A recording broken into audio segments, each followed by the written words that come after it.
In a bustling village nestled between emerald hills and winding rivers, there lived a young boy named Koji, with eyes full of wonder and a heart open to the world.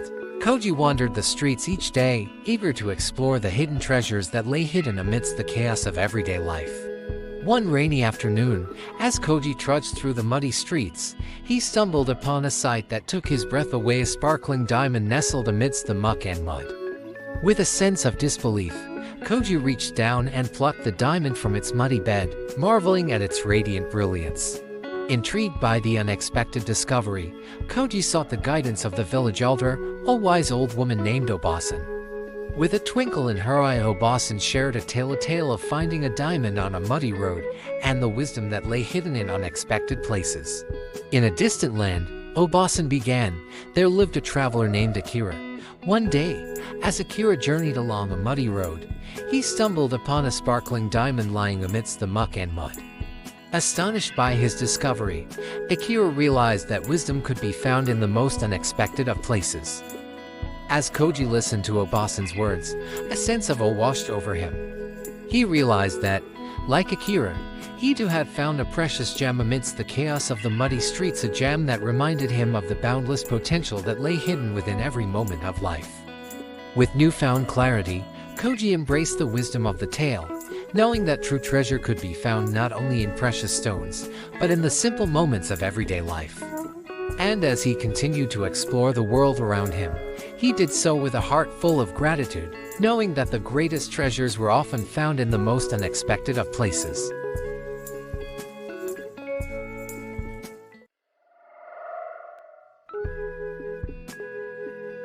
In a tranquil valley nestled between towering mountains, there flowed a river of purest clarity, known to all as the River of Zen.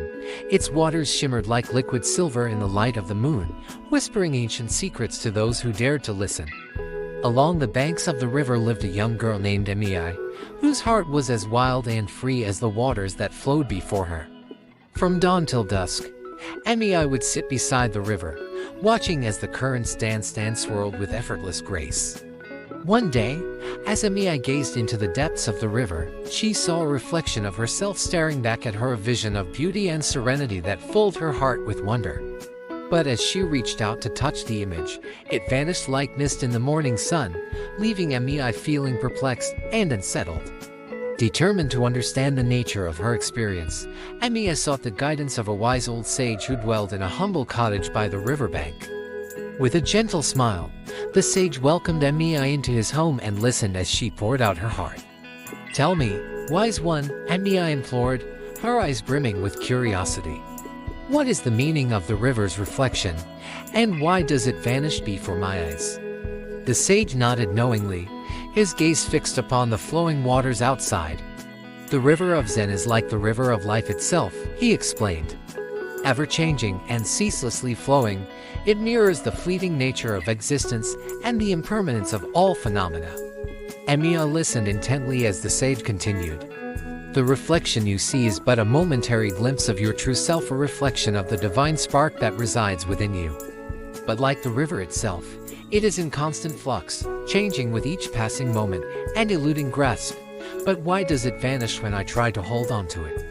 Emii asked, her brow furrowed with confusion. The sage smiled gently.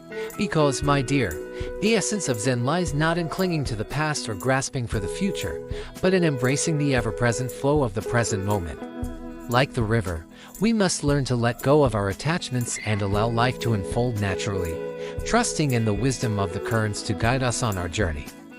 With these words of wisdom echoing in her heart, Emii returned to the riverbank with a newfound understanding. As she watched the waters flow before her, she felt a sense of peace and acceptance wash over her like a gentle breeze.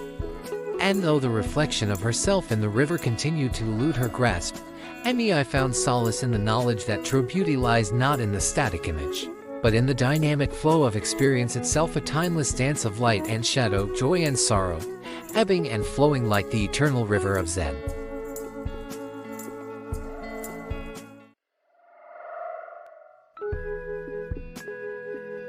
In the heart of a bustling city, there lived a skilled thief named Kato. Under the cover of night, Kato would slip through the shadows, his nimble fingers plucking valuables from unsuspecting victims. Though his pockets were often lined with stolen riches, Kato felt a sense of emptiness gnawing at his soul. One moonlit night, as Kato prowled the darkened streets in search of his next mark, he noticed a figure standing beneath a towering oak tree. It was an elderly man, his face weathered and wise, gazing up at the full moon with a look of serene contentment. Intrigued, Kato approached the old man cautiously, his footsteps silent against the cobblestone pavement. "What brings you out here on such a late night, old-timer?"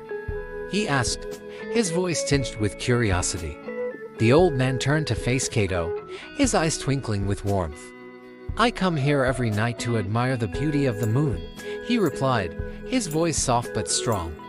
"For you see, the moon is a reminder of our interconnectedness, a symbol of the shared humanity that binds us all together." Kato scoffed at the old man's words, dismissing them as the ramblings of a senile mind.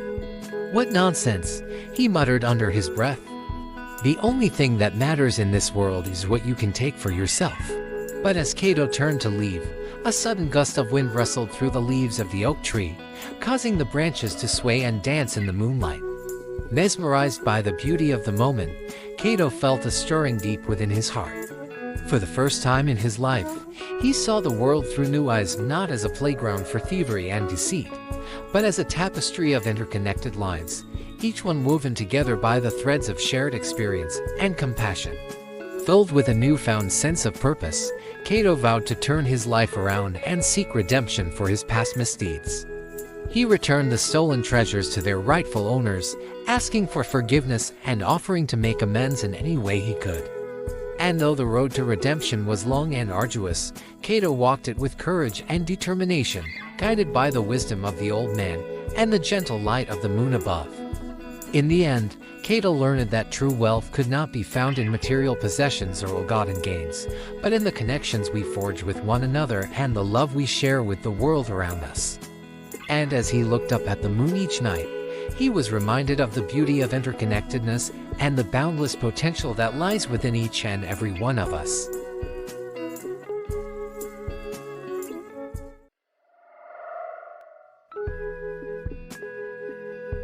In a kingdom where honor and tradition were held in high regard, there lived a samurai named Takeshi and a tea master named Hiroshi. Takeshi was esteemed for his skill with the sword, his courage on the battlefield, and his unwavering loyalty to his lord. Hiroshi, on the other hand, was revered for his mastery of the ancient art of tea ceremony, his deep understanding of nature, and his ability to find beauty in the simplest of things. Despite their different stations in life, Takeshi and Hiroshi shared a deep mutual respect and friendship that transcended social hierarchies. They often met in the tranquil garden behind Hiroshi's tea house, where they would share stories, sip tea, and contemplate the mysteries of the universe. One day, as Takeshi sat beneath the shade of a cherry blossom tree, he shared with Hiroshi his concerns about the rigid social structure that governed their kingdom. He spoke of the inequalities that existed between the noble samurai and the common folk, lamenting the injustice that prevented many from realizing their full potential. Hiroshi listened thoughtfully to Takeshi's words, his eyes twinkling with wisdom. He reached for a delicate teacup and began to pour the steaming liquid into it, the fragrant aroma filling the air. "Takeshi-san," Hiroshi said, his voice soft but firm, "the true essence of wisdom lies not in the titles we hold or the roles we play, but in the way we conduct ourselves in every moment." Takeshi furrowed his brow in confusion.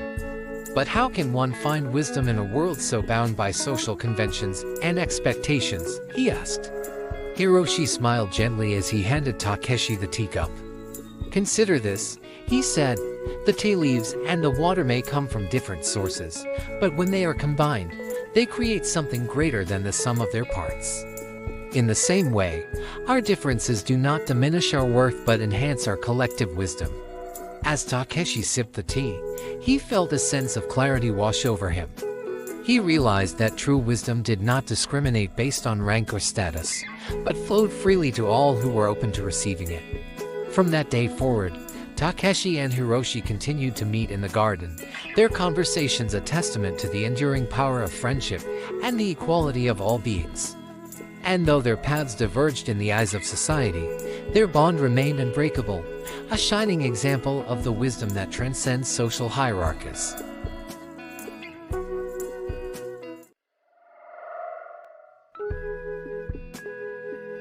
In a quaint village nestled between rugged mountains and whispering forests, there lived a humble stonecutter named Taro. Day in and day out, Taro toiled beneath the blazing sun, chiseling away at rough stones to create beautiful sculptures for the villagers to admire. Despite his simple life, Taro harbored a secret longing deep within his heart. He yearned for power and status, believing that only then would he be truly happy and fulfilled. Daydreams of wealth and influence filled his mind as he worked, distracting him from the beauty of the present moment. One hot summer's day, as Taro hammered away at a stubborn piece of rock, he heard the distant sound of trumpets and drums. Curious, he followed the noise until he came upon a magnificent procession winding its way through the village streets. At its head rode the king himself, surrounded by a retinue of courtiers and soldiers, their colorful robes billowing in the breeze. Envious of the king's power and prestige, Taro whispered a fervent wish to the heavens above. "Oh, how I wish I were as mighty as the king himself," he exclaimed, his voice tinged with longing. To his astonishment, his wish was granted in an instant. In the blink of an eye, Taro found himself transformed into a powerful ruler, seated upon a magnificent throne adorned with jewels and gold. His heart swelled with pride as he surveyed his kingdom, the once distant dream of power now a reality. But as the days passed, Taro soon discovered that being a king was not as glorious as he had imagined. The weight of responsibility pressed heavily upon his shoulders, and the endless demands of his subjects left him feeling exhausted and overwhelmed. No matter how much power he wielded, Taro could not escape the feeling of emptiness that gnawed at his soul. Desperate to reclaim his former life, Taro whispered another wish to the heavens above. "Oh, how I wish to be a stonecutter once more," he pleaded, his voice filled with regret. Once again, his wish was granted, and Taro found himself back in his humble workshop, the sound of hammer on stone echoing through the air. But this time, something had changed within him. As he chiseled away at the rough rock, Taro felt a newfound sense of contentment wash over him. He realized that true happiness could not be found in power or status, but in the simple joys of everyday life. From that day forward, Taro embraced his true nature as a stonecutter with renewed vigor and gratitude. He no longer yearned for the trappings of wealth and influence, knowing that the greatest treasure of all lay within his own heart. And though he may have been just a simple stonecutter in the eyes of the world, Taro knew that he was richer and more powerful than any king could ever be, for he had found peace and acceptance of his true self.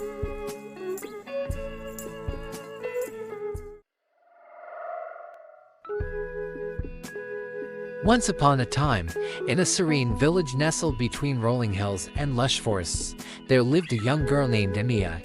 Emiya possessed a heart as pure as the crystal-clear streams that wound through her village. She had a special bond with nature and found solace in the simple beauty of the world around her.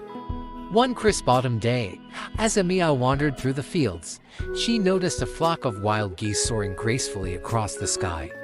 Their honking calls echoed through the air, filling May's heart with wonder. She watched in awe as they danced among the clouds, their wings outstretched like delicate brush strokes against the canvas of the heavens.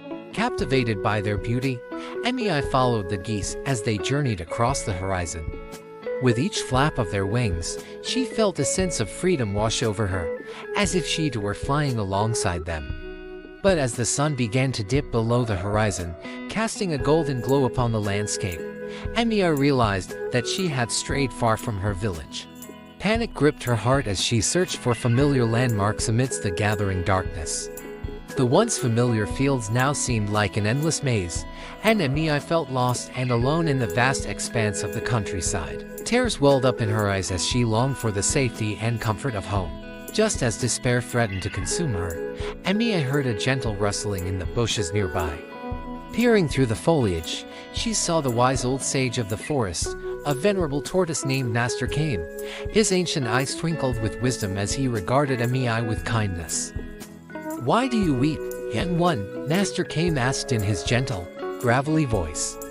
"I am lost," Emiya replied, her voice trembling with emotion. "I followed the wild geese, and now I cannot find my way home." Master Kame nodded sagely, his wrinkled face creased in a knowing smile. "Ah, the wild geese," he mused. "They are indeed a sight to behold. But like all things in this world, they are fleeting and ephemeral." Emiya looked at the wise old tortoise in confusion. "What do you mean?" she asked. "Life is like the flight of the wild geese," Master Kame explained. "Beautiful and wondrous, yet ever-changing and unpredictable. To cling to the past or yearn for the future is to miss the beauty of the present moment." As Emiya listened to Master Kame's words, she felt a sense of clarity wash over her. She realized that her attachment to the geese had led her astray, causing her to lose sight of the beauty that surrounded her in the here and now. With a newfound sense of resolve, she wiped away her tears and took a deep breath. "Thank you, Master Kame," Emiya said, her voice filled with gratitude. "I understand now. I will cherish each moment as it comes and embrace the beauty of the present." With a gentle nod, Master Kame watched as Emiya turned and began to make her way back to the village.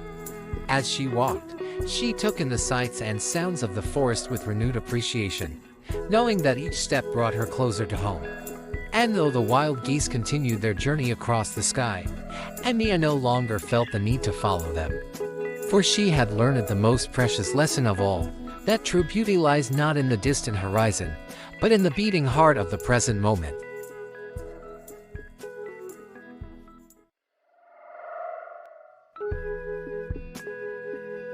In a tranquil village surrounded by misty mountains and winding rivers, there lived a young monk named Koji. Koji was known throughout the land for his deep wisdom and compassionate heart. He spent his days in quiet meditation, seeking to understand the true nature of reality. One evening, as Koji sat by the riverbank, gazing at the reflection of the moon shimmering in the water, he was struck by a profound realization. He saw how the moon appeared to float effortlessly upon the surface of the river, its image dancing and rippling with the gentle currents. In that moment, Koji understood the concept of emptiness, the idea that all phenomena are inherently empty of inherent existence, like the reflection of the moon in the water. He realized that just as the moon's reflection was transient and ever-changing, so too were the thoughts and perceptions that colored his understanding of the world. Filled with a sense of wonder, Koji sought to share his newfound wisdom with others. He journeyed to nearby villages and temples, teaching the way of emptiness and encouraging others to see beyond the illusion of reality. But despite his best efforts, Koji found that many struggled to grasp the concept of emptiness. They clung tightly to their beliefs and perceptions, unable to see the world as it truly was. Undeterred, Koji returned to his monastery and continued his practice with renewed determination. He spent hours in silent contemplation, seeking to deepen his understanding of emptiness and the interplay between reality and perception. One night, as Koji sat in meditation beneath the canopy of stars, he experienced a moment of profound clarity. He saw how his own mind was like the surface of the river, constantly in motion, reflecting the ever-changing landscape of thoughts and emotions. In that moment, Koji understood that true wisdom lay not in clinging to perceptions or chasing after illusions, but in embracing the emptiness at the heart of all things. He realized that by letting go of attachment and embracing the impermanence of existence, one could find true freedom and peace. Filled with a sense of gratitude, Koji returned to the riverbank where his journey had begun. As he gazed once more at the reflection of the moon in the water, he smiled, knowing that he had found his truest teacher, the ever-changing, ever-flowing river of life. And in that moment, Koji knew that he had discovered the secret to lasting happiness and fulfillment.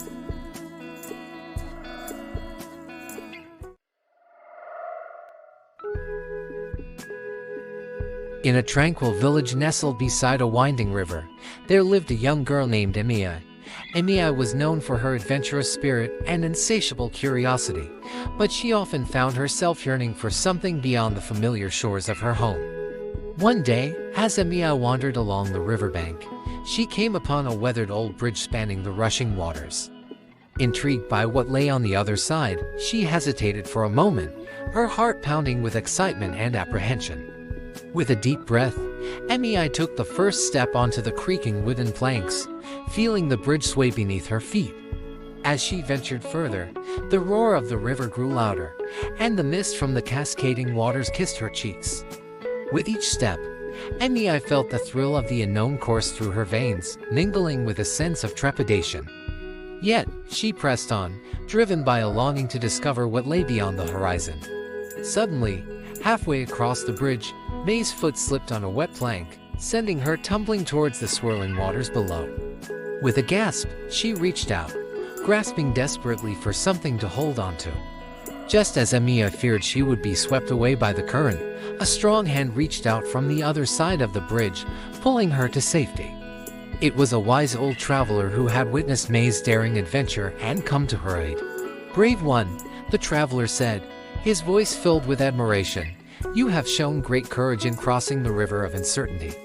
But remember, the path of awakening is not without its risks and challenges.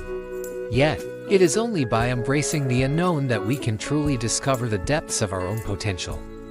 With gratitude in her heart, Emei thanked the traveler and continued on her journey, her spirit emboldened by the experience. And as she ventured further into the unknown, she carried with her the wisdom of the river crossing, a reminder that true awakening requires the willingness to take risks and embrace the mysteries that lie beyond.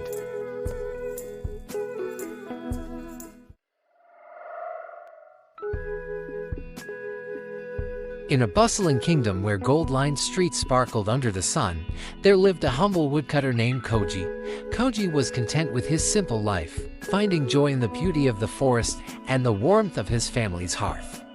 One day, the king of the realm summoned Koji to his palace, curious about the woodcutter's unwavering happiness amidst the opulence of the kingdom. "Tell me, Koji," the king inquired, "what is the secret to your prosperity?" Koji smiled warmly and replied, "Your Majesty, true prosperity lies not in the accumulation of wealth or possessions, but in the richness of the heart and the contentment of the soul." Intrigued by Koji's words, the king invited him to share his wisdom with the people of the kingdom. And so, Koji embarked on a journey, traveling from village to village, spreading the message of real prosperity. In each village, Koji met people from all walks of life, farmers toiling in the fields, artisans crafting their wares, and merchants peddling their goods. Yet, despite their differences, they all shared a common longing for happiness and fulfillment. With gentle guidance, Koji encouraged the villagers to look within, to discover the true source of prosperity that dwelled in the depths of their own hearts. He taught them to cultivate gratitude for the simple joys of life, the laughter of loved ones, the beauty of nature, and the gift of each new day. Slowly but surely, the villagers began to embrace Koji's message, finding solace in the understanding that true prosperity could not be measured by the size of their fortunes, but by the depth of their gratitude and the richness of their relationships. And as they let go of their attachment to material possessions and embraced the abundance of the present moment, they discovered a newfound sense of peace and contentment that filled their lives with true prosperity, a prosperity that no amount of gold or jewels could ever surpass. And so, in the kingdom where gold-lined streets sparkled under the sun, the people came to understand that the greatest treasure of all was not found in the pursuit of wealth, but in the cultivation of inner wealth and contentment, the true measure of real prosperity.